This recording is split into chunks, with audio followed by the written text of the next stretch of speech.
This 1904 wedding portrait seems elegant at first glance, but the groom is hiding something you won't expect. The late afternoon light streamed through the windows of Patterson's Antique Emporium in downtown Philadelphia, casting golden beams across dust particles that floated lazily above displays brimming with forgotten relics. Margaret Sullivan, 58 years old and a seasoned photograph restorer with 30 years of experience, moved carefully between cases filled with tarnished silverware, worn quilts, and piles of vintage images. Her life's work had been breathing new life into faded memories, preserving fragments of history that might otherwise be lost forever. She came to a halt before a wooden crate labeled "State Sale," assorted items. Inside, she discovered bundles of correspondence, postcards, and several framed images wrapped in yellowed newspaper.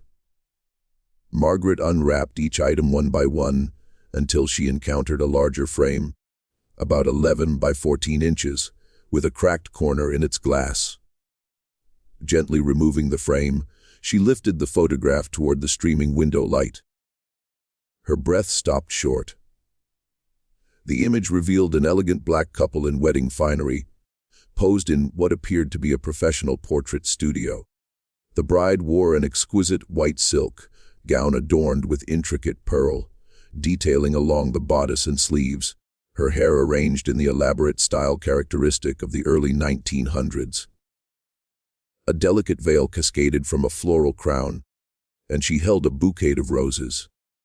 Beside her stood the groom in an immaculate black tailcoat, striped trousers, and white bow tie, his bearing proud and dignified. Behind them, elegant drapes hung gracefully, and to their right stood an ornate gilded mirror, its baroque frame catching the studio illumination. Their hands were clasped together at the front, their faces turned toward the camera with expressions of quiet joy and resolute determination. Margaret studied the photograph with her trained eye. The quality was exceptional for 1904. Sharp focus, professional lighting, meticulous composition. The photographer had clearly possessed both skill and respect for his subjects. For a black couple to afford such elaborate wedding attire and professional portraiture in that era spoke of achievement, education, and remarkable courage. Yet something about the image unsettled her. Perhaps it was the subtle tension she detected in their shoulders, or the way their smiles seemed to carry more than simple wedding happiness. There was defiance in their gaze, determination in their posture. She turned the photograph over. On the backing board, written in careful script, Jonathan and Clara, August 15, 1904, Philadelphia. Below that, in different handwriting, they survived. Margaret felt a chill race through her. What had they survived? She studied the photograph again, sensing that this image held far more than a simple wedding portrait.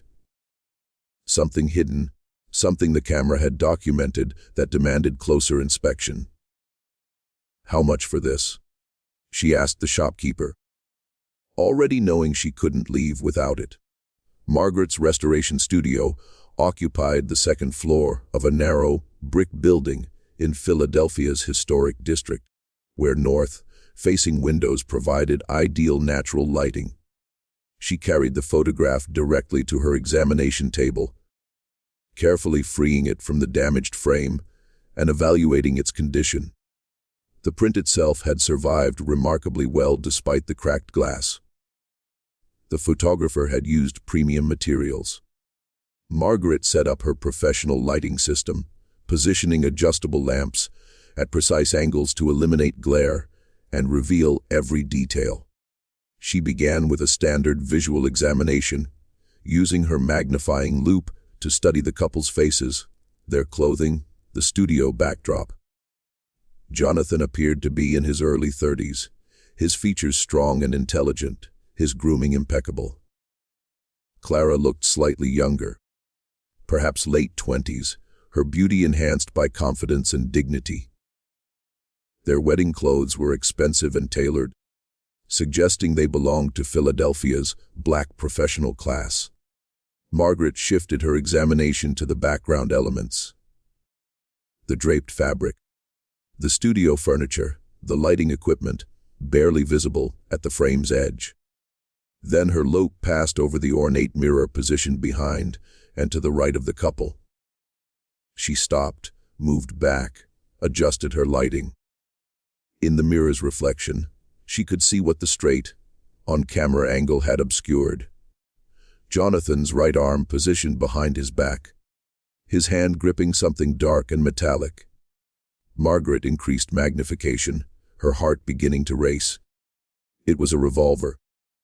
Clearly visible in the mirror's reflection, held firmly in Jonathan's right hand, concealed from the front view but captured perfectly in the angled glass. Margaret sat back, her mind racing. Why would a groom hold a weapon during his wedding photograph? She looked closer at the mirror's reflection, examining other details she'd initially missed. There, in the background of the reflection, barely visible through what appeared to be a studio window, shadows, human shapes, multiple figures standing outside. She adjusted her lighting again, this time using oblique illumination to enhance contrast. The shapes became clearer men, at least 5 or 6, visible through the window in the mirror's reflection. One appeared to be holding something long, a torch. Another's posture suggested aggression, menace. Margaret's hands trembled slightly as she reached for her camera to document what she was seeing. This wasn't merely a wedding portrait. This was a photograph taken under threat. A couple posing for their wedding picture while danger literally waited outside, while the groom held a weapon behind his back, prepared to defend his bride and himself. She photographed every detail, then returned to the inscription on the back. They survived. The words took on urgent new meaning. Survived what? The wedding day itself. An attack. She looked at the date again. August 15th, 1904. Margaret crossed to her reference library and pulled down a volume on Philadelphia history. She needed to know what had happened in this city, on that specific date. What could have made a wedding so dangerous that a groom felt compelled to arm himself, even while posing for a portrait? The Philadelphia Public Library's history section smelled of old paper and preservative chemicals. Margaret sat at a scarred wooden table, surrounded by bound newspaper volumes from 1904, her notebook filling with increasingly disturbing information. August 1904 had been a violent month in Philadelphia. The city's black community, which had grown substantially since the Civil War, faced increasing hostility from white residents who resented their economic success and political activism. The newspapers, even accounting for the racist language common to the era, documented a pattern of intimidation, property destruction, and physical attacks. Margaret found references to several incidents in mid-August: a black-owned pharmacy vandalized, a church meeting disrupted by a mob, a lawyer's office burned. The black newspapers of the period, which she found in a separate archive, told fuller stories that the white press had minimized or ignored entirely. Then she found it. A small article in the Philadelphia Tribune, a black newspaper dated August 18, 1904. The wedding of Mr. Jonathan Williams, Esquire, and Miss Clara Thompson on August 15th proceeded despite threats from local agitators. The ceremony, held at Bethel Church, was attended by over 100 members of our community, who stood guard throughout. The couple's courage in refusing to postpone their union in the face of intimidation has inspired many. Both Mr. Williams and Miss Thompson are well-known advocates for our people's rights and advancement. Margaret's heart raced. She'd found them, Jonathan Williams and Clara Thompson. Now she had names to trace. She spent the next 2 hours searching for more information about the couple. Jonathan Williams appeared frequently in legal notices. He'd been an attorney who took cases challenging segregation in public accommodations, employment discrimination, and voting rights restrictions. He'd graduated from Howard University Law School in 1898, one of the few black lawyers practicing in Philadelphia. Clara Thompson had been a teacher at the Institute for Colored Youth, one of the oldest schools for black students in the country. Several articles mentioned her work organizing literacy programs and advocating for equal funding for black schools. They were activists, fighters for justice, exactly the kind of people who would have attracted violent opposition from white supremacists. Their wedding wasn't just a personal celebration. It was a political statement, a refusal to be intimidated into hiding or postponing their lives. Margaret found one more crucial piece of information in a Society column from September 1904. Mr. and Mrs. Jonathan Williams have departed Philadelphia for an extended journey. Friends wish them safety and success in their endeavors. The phrasing was careful, almost coded. They'd left the city. Whether temporarily or permanently, the record didn't say, but the photograph's inscription said they survived. Margaret needed to know what happened during that wedding. Why Jonathan had held a gun behind his back, and what became of this remarkable couple afterward. She gathered her notes and headed back to her studio, determined to find the rest of their story. Back in her studio, Margaret examined the photograph again with fresh understanding. Knowing who Jonathan and Clara were, knowing the danger they'd faced, every detail now carried weight. She studied the mirror's reflection more carefully, trying to identify the threatening figures visible through the window. Then she noticed something she'd missed before. In the lower right corner of the photograph, barely visible against the dark background, was a small embossed mark. She positioned her strongest magnifying glass over it and adjusted her lighting. Samuel Chen Photography Studio, 412 South Street, Philadelphia. Margaret's eyebrows rose. Chen, an Asian photographer in 1904 Philadelphia. That was unusual enough to be traceable. She made a note to research the studio's history, but first she wanted to examine every detail the photograph held. She created a series of high-resolution photographs of different sections, particularly the mirror's reflection. Using careful lighting and her professional camera, she documented the gun in Jonathan's hand, the threatening figures outside the window, and every visible detail of the couple's expressions.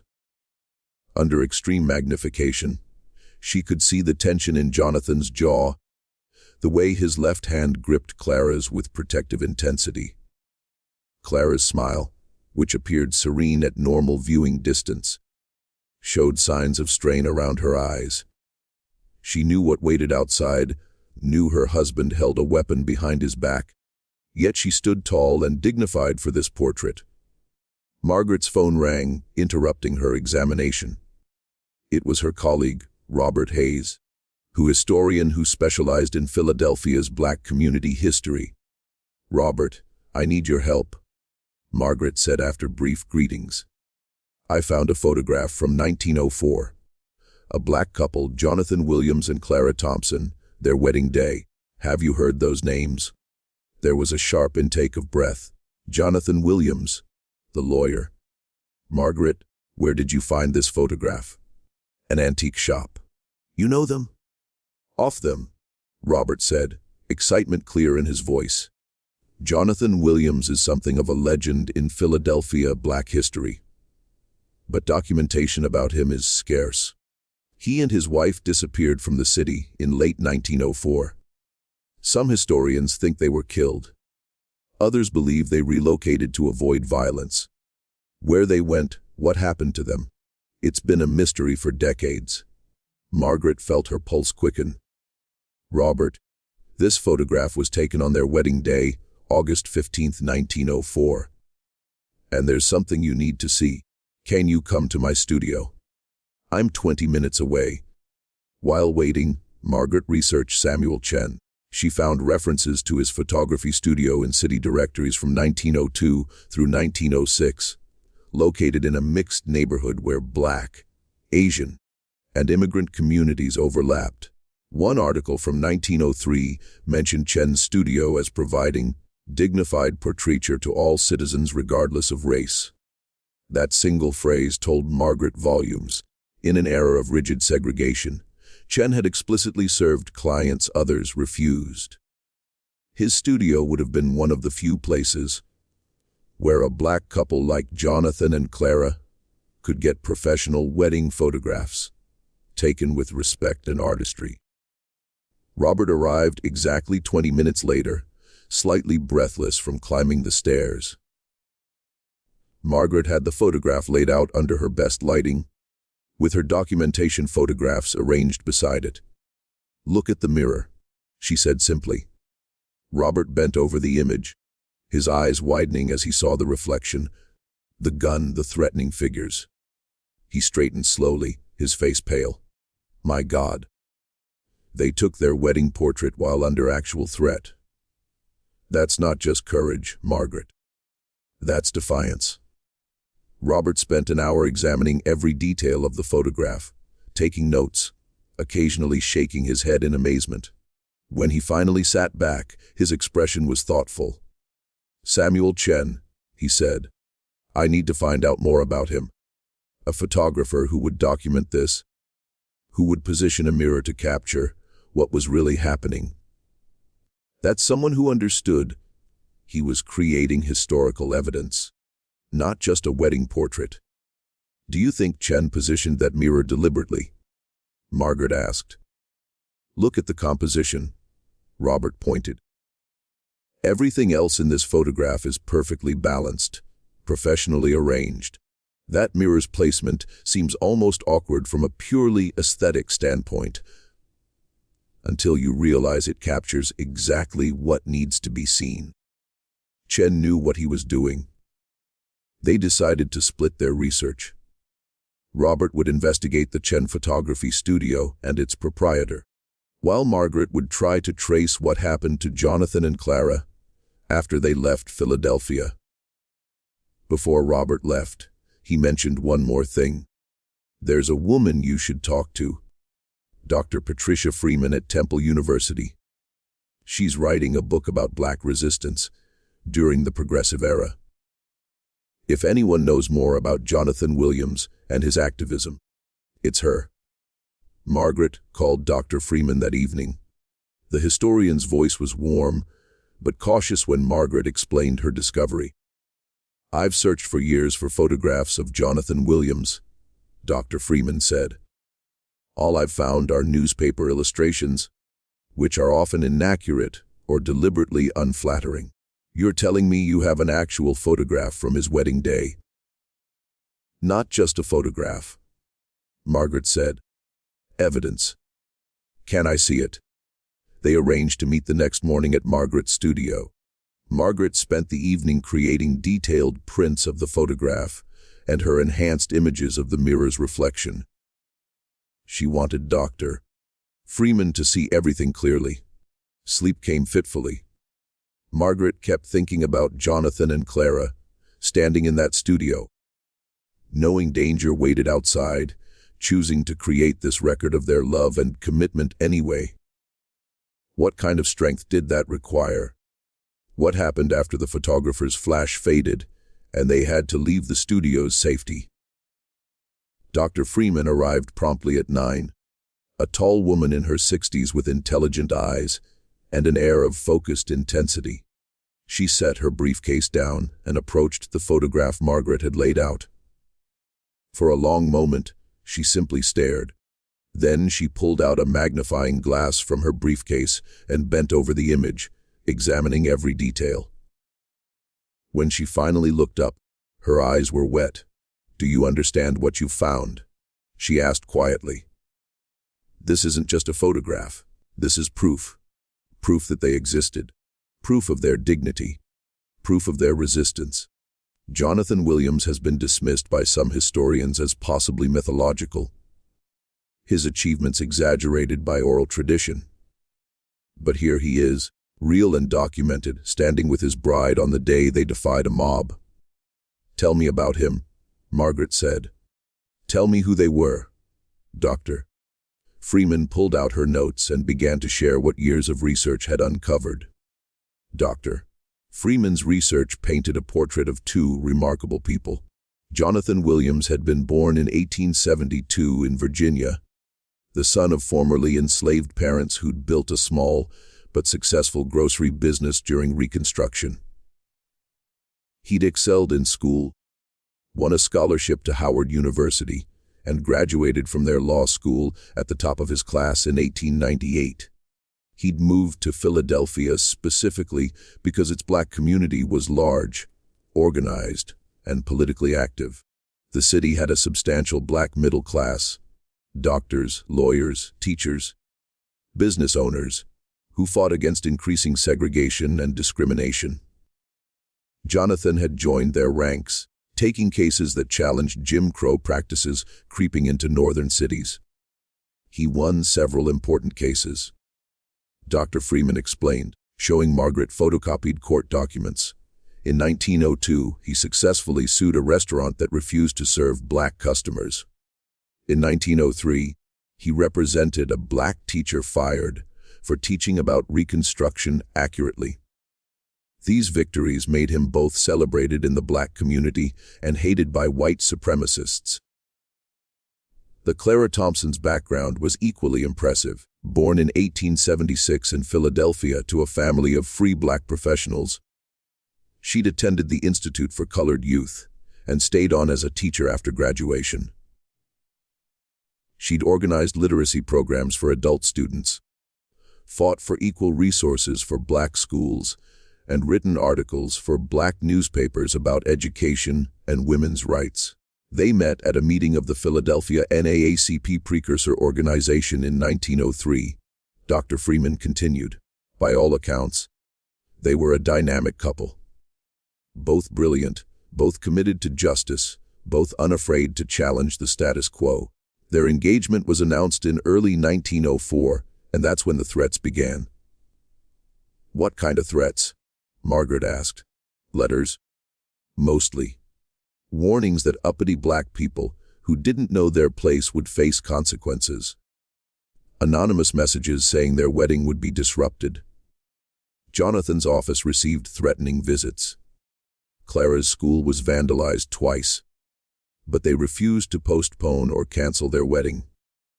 In fact, they made it more public, more visible. They invited the entire black community to witness their union." Dr. Freeman pulled out a newspaper clipping. This is from the Philadelphia Tribune, August 14, 1904, the day before the wedding. It's an editorial praising Jonathan and Clara's courage and calling on the community to support them. It mentions that security precautions were being taken, that the church would be guarded, that people should come armed if necessary. Margaret felt a chill. The community expected violence. They were prepared for it. Not fear. Dr. Freeman corrected, readiness. The black community in Philadelphia in 1904 understood that respectability and education didn't protect them from white violence. So they organized, they prepared, and they defended themselves when necessary. She pointed to the photograph. That gun Jonathan's holding, that wasn't paranoia. That was survival. And Clara standing there with him, knowing he had that weapon, knowing what might happen. That was courage of the highest order.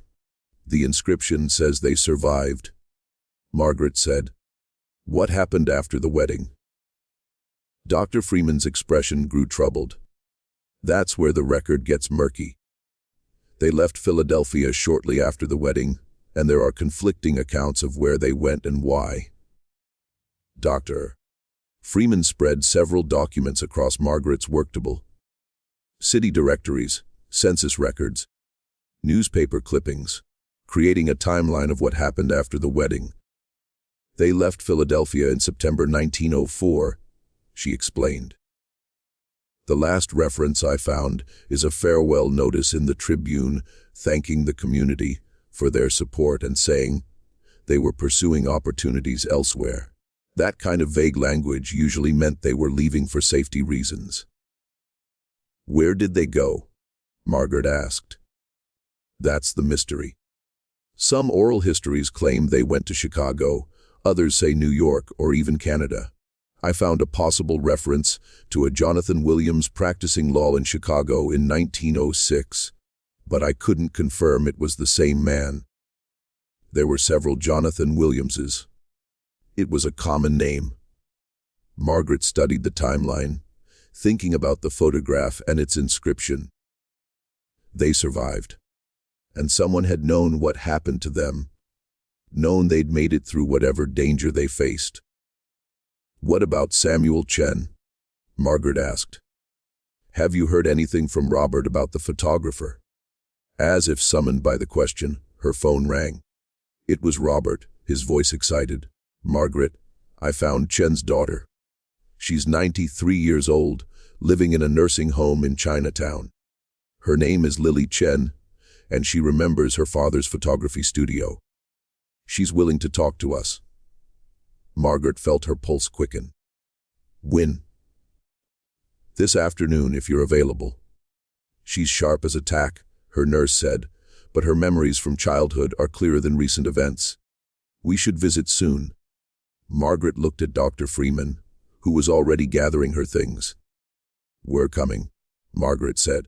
The Chinatown nursing home occupied a converted row house on a narrow street filled with restaurants and shops. The nurse who met them explained that Lily Chen was indeed remarkably lucid for her age, though she tired easily.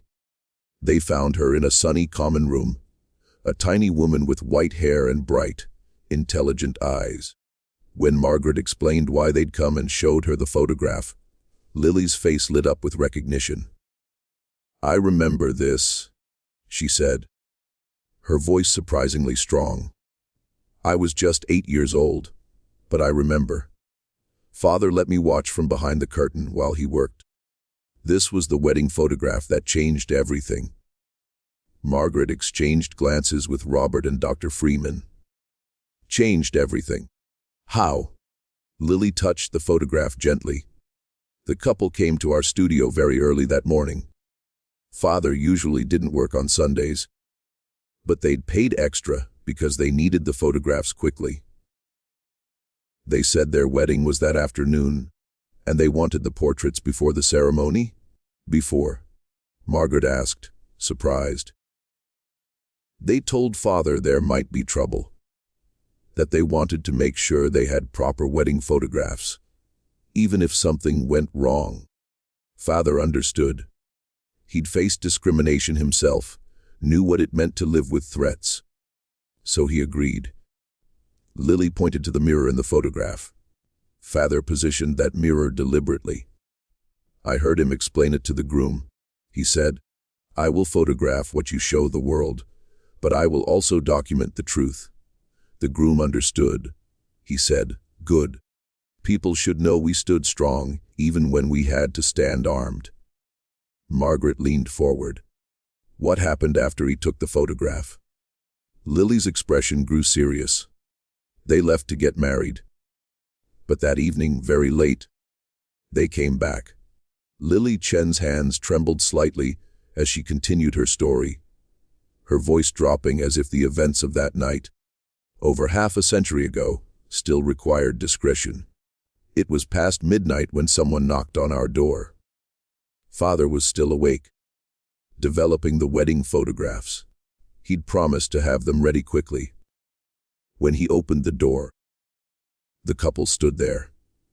The bride still in her wedding dress, the groom still in his formal clothes, but both looking exhausted and frightened.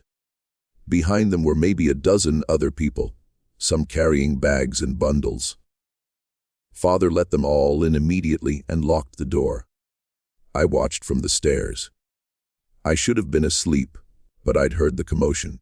Mother brought them water and food while Father finished developing the photographs." "What happened?"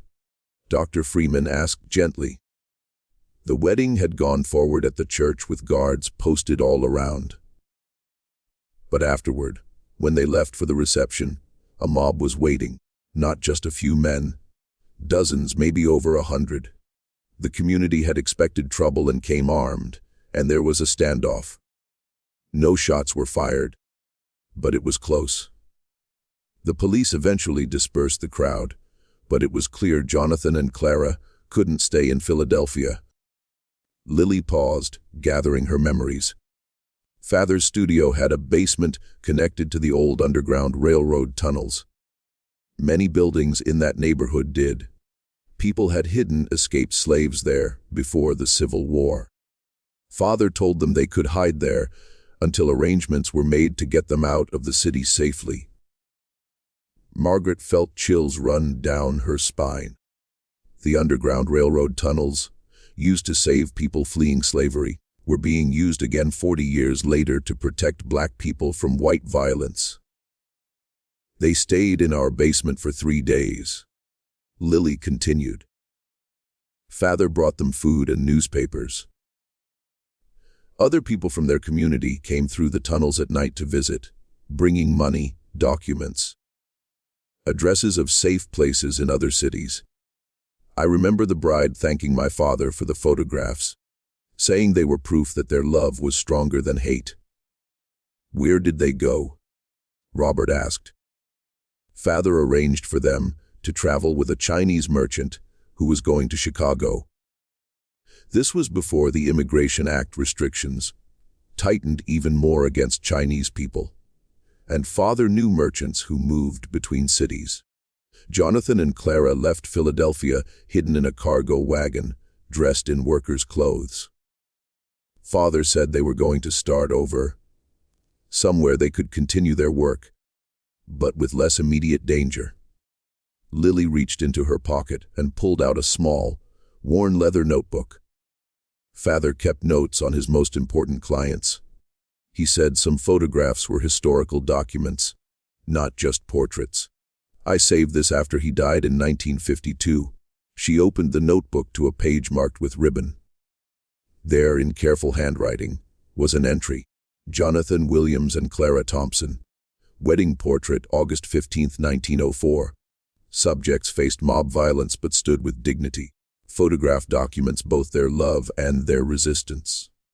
They departed Philadelphia August 18th for Chicago, Illinois, accompanied by letters of introduction to Chicago NAACP contacts. May they find safety and continue their important work. Prints delivered before departure. Additional prints retained for historical record. Below that was an address, Seco Robert Abbott, Chicago Defender newspaper. Margaret's hands shook as she photographed the notebook page. Robert Abbott had founded the Chicago Defender, one of the most influential black newspapers in American history. If Jonathan and Clara had gone to Chicago with an introduction to Abbott, there might be records, articles, documentation. Did your father ever hear from them again? Dr. Freeman asked. Lily smiled. One letter, about 6 months later. I don't have it anymore. It was lost in a fire years ago. But I remember Father reading it aloud to Mother. They said they were safe, working, and grateful. They signed it, the couple who survived. That's why Father wrote that inscription on the back of the photograph, to remind himself that courage could triumph over hate. Armed with Robert Abbott's name and the Chicago Defender connection, Margaret, Robert, and Dr. Freeman launched into research with renewed energy. Dr. Freeman had colleagues at the University of Chicago who could access the Defender's archives, while Robert contacted historical societies on Chicago's South Side, where Jonathan and Clara would likely have lived. 2 weeks later, they reconvened at Margaret's studio with remarkable findings. Dr. Freeman arrived with a folder thick with photocopied newspaper articles. I found them, she said, spreading the papers across the table. Jonathan Williams appears in the Chicago Defender starting in 1905. He's listed as an attorney handling civil rights cases, working with the city's black legal community. And Clara, She taught at Wendell Phillips High School and organized adult education programs. The articles painted a picture of a couple who'd rebuilt their lives and continued their activism. But more quietly, more strategically, Jonathan took cases challenging housing discrimination and employment barriers. Clara wrote articles about education and helped establish libraries in Black neighborhoods. They'd learned to work within systems while still pushing for change. But here's what's most remarkable. Dr. Freeman continued, pulling out a specific article from 1920. This is an interview with Jonathan published on the 16th anniversary of his wedding. Listen to this. When asked about his long marriage and partnership with his wife Clara, Mr. Williams reflected on their wedding day in Philadelphia, August 15, 1904. We stood for our photograph that morning, knowing violence awaited us. But we smiled anyway. We refused to let hate steal our joy or dim our determination. That photograph, wherever it now rests, represents more than our marriage.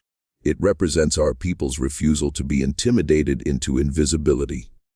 Margaret felt tears sting her eyes. Jonathan had remembered what the photograph had meant to him, exactly what she'd sensed. Evidence, testimony, resistance.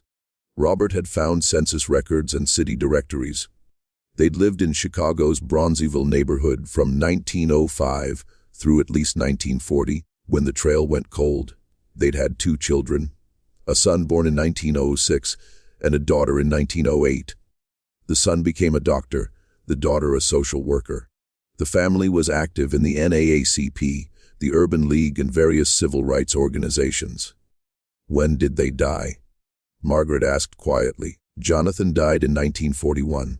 Obituary says heart failure. He was 69. Clara lived until 1948. She was 72. Both obituaries mentioned their pioneering civil rights work in both Philadelphia and Chicago. But neither obituary mentions the circumstances that drove them from Philadelphia, or the courage they showed at their wedding. Dr. Freeman looked at the photograph with new appreciation. This is the only visual record of that courage.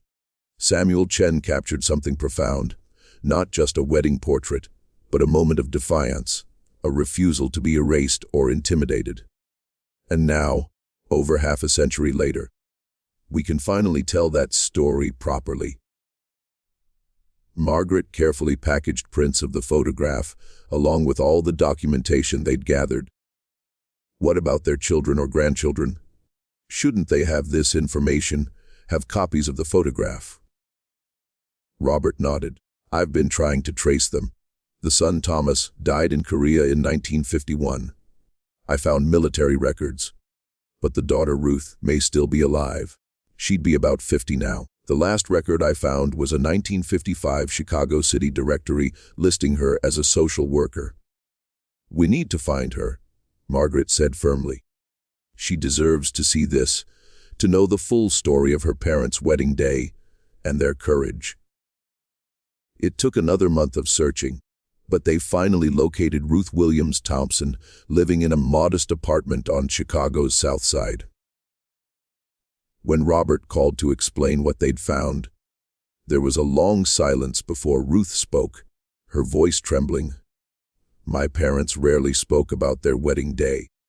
I knew they'd married in Philadelphia, knew they'd left because of threats, but they never shared details. They said they wanted us to focus on the future, not the past. But my mother kept one photograph from their wedding. It hung in their bedroom for as long as I can remember. Is that the photograph you found? Margaret asked, having been patched into the call. I believe so. Would you be willing to meet with us? We've discovered the full story behind that photograph, and we think you should know it. 2 weeks later, Ruth flew to Philadelphia. She was a woman in her early 50s with her mother's dignified bearing and her father's intense gaze. When Margaret showed her the photograph in her studio, Ruth broke down crying. That's them, she said through tears. That's exactly how my mother kept the photograph displayed. I never knew about the mirror, about what it showed. I never knew my father was holding a gun. I just thought it was a beautiful wedding portrait. Margaret, Robert, and Dr. Freeman spent hours sharing everything they'd discovered. Samuel Chen's deliberate composition, the mob waiting outside, the community's armed protection, the escape through underground railroad tunnels, the new life in Chicago. Ruth listened to it all, occasionally touching the photograph, as if connecting with her parents across the decades. They protected us from this knowledge, Ruth said finally. They wanted my brother and me to grow up without fear, without the weight of this violence. But now I understand so much more. Why they taught us to stand up for what's right, why they insisted we get good educations, why they were so involved in civil rights work. They were living out the defiance they showed in this photograph, refusing to let hate win. She looked at Margaret with gratitude. What will you do with this photograph and this research? With your permission, we'd like to exhibit it, Dr. Freeman said. The story needs to be told. Too many people believe that black resistance to racism is a recent phenomenon, that earlier generations simply accepted segregation and violence. This photograph proves otherwise. Your parents stood armed and dignified on their wedding day, refusing to be intimidated. That's a powerful historical lesson.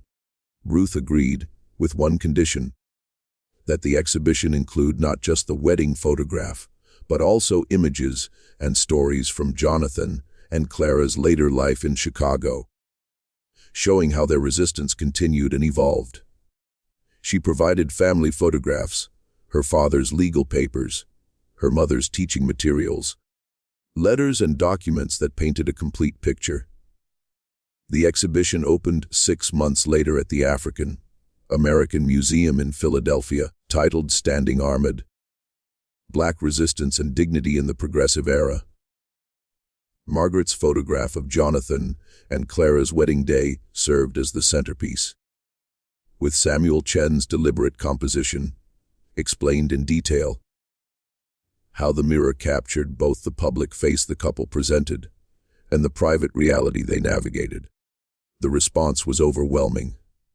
Thousands of visitors came, many bringing their own family stories of resistance, survival, and dignity in the face of violence. Educators used the photograph in classrooms. Historians incorporated it into their research. The image appeared in documentaries and textbooks, always with full context about what the mirror revealed and what the couple had survived. Ruth attended the opening, standing before her parents' photograph and telling visitors. They wanted to be remembered for their love and their strength, not for the violence they faced. This photograph shows both the threats they endured and the dignity they refused to surrender. That's their legacy.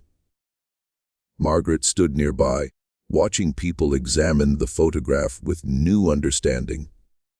Samuel Chen had been right to position that mirror, to document not just the couple's public dignity, but also the private reality they navigated. The gun Jonathan held, the threatening figures visible through the window. These details didn't diminish their love, but emphasized their courage.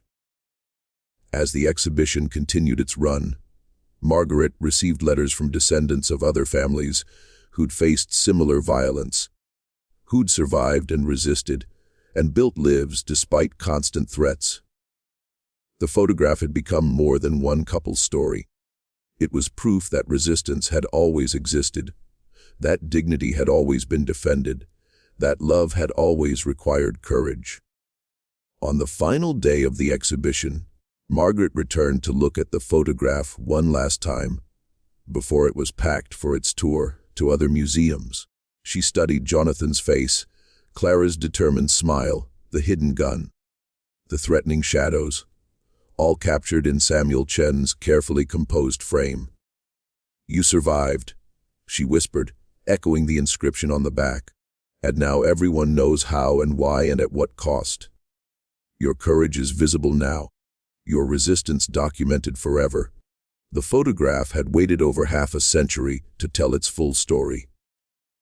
But now that story would endure, teaching future generations that dignity and defiance had always walked hand in hand, that love had always required courage, and that sometimes the most revolutionary act was simply refusing to let fear steal your joy or dim your determination.